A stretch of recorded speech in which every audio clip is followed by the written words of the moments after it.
गुलाबी दे दी। बड़का वाला दे रहा ऐसे तो हमें अपने साइज के लेके चले ठीक है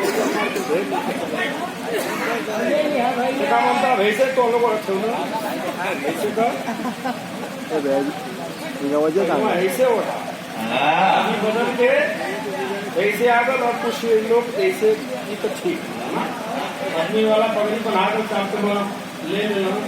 अब ये लोग को थोड़ी सी ऐसे मत या कि दो गला हरामजादा हमको कहता है बात नहीं मैंने फैशन है वो चलता इतना वो लड़की बेचारी इधर बैठा मोटरसाइकिल पर बैठ के इधर जाकर पिछला चकवा में अपना करे धुआं घूम गए लपेट लगे धान जो गिर गए चलाओ 15 किलोमीटर आगे चली सामानो भाई परिवार की चीज है हमारे घर की लड़के लड़कियां हैं कोनो काम ऐसा जो देखने में समाज में बढ़िया लगे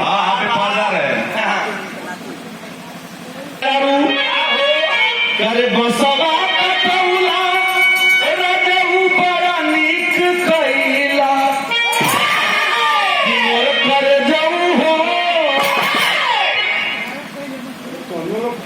अरे वाह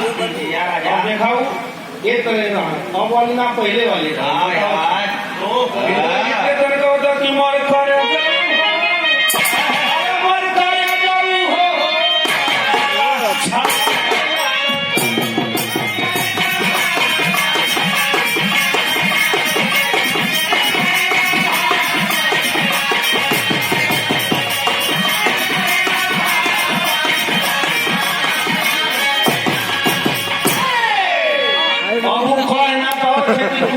रुक के जाएगा फिर बहना बोला तो बात कटवाला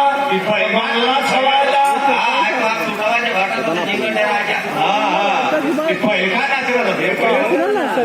बताओ लगी अरे बांगला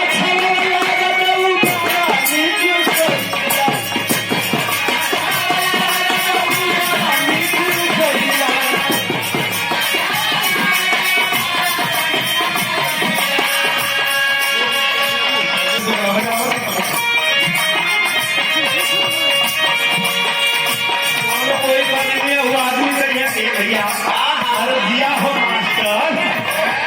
मास्टर लोग को रोवा नहीं करता नाराज भैया मानता तो